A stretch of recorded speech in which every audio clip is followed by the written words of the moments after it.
men. So assuming everything's done properly. Sadly, there seems to be a difference in that too. If you look at the number of women who have stents, angiograms and surgery, it's less than men, even for the same diagnosis. And their prognosis at the moment is less good, for reasons that aren't fully understood, but they're coming out in luckily, more research has been done into this. Which makes it all the more shocking that still there's this persistent belief amongst the general public and amongst the medical profession that heart attacks are something that happen mainly to men. It's a real problem, because the truth is, more women in this country die of heart attacks than men. 82,000 women a year, compared to in the 70,000s for men. It's actually more of a problem for women than it is for men. But you're quite right.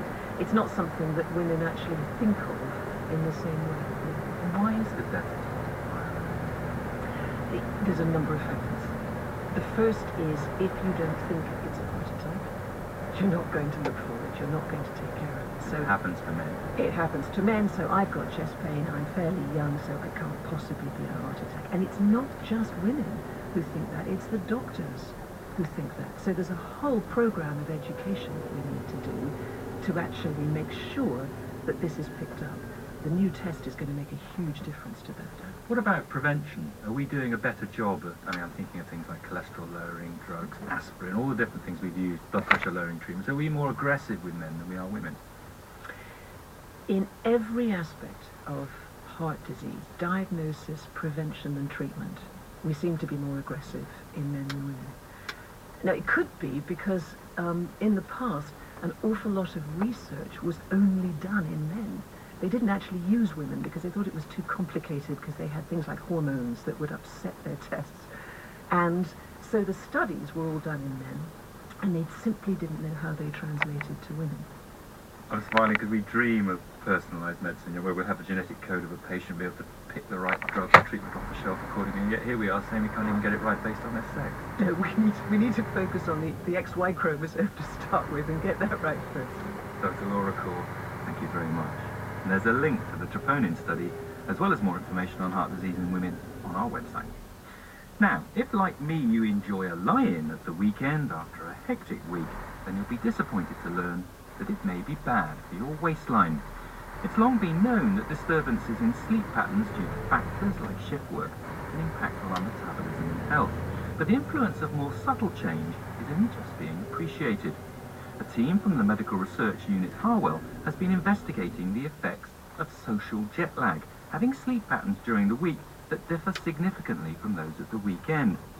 And their findings suggest that the greater that difference, or lag, the more likely you are to be obese. Dr. Michael Parsons led the study. Well, social jet lag is a measure of the difference between your internal clock. So, for example, if you're a morning person or an evening person, and the difference between that and your work schedule or your social schedule. For example, I'm an evening person, but have to work a 9-to-5 job, and even earlier, have to get up even earlier now that I have a 2-year-old son. So I would have a relatively high social jet lag. So effectively what we're saying in practice is that people at the weekends might be going to bed later and waking up later, having lie-ins, and that gives them a degree of social jet lag across the week. Yes, exactly. Especially, we find this more within our study for people who were evening types and had, for example, 9-to-5 jobs or earlier shifts. So looking at this social jet lag, which you were measuring in the people that you studied, what did you find?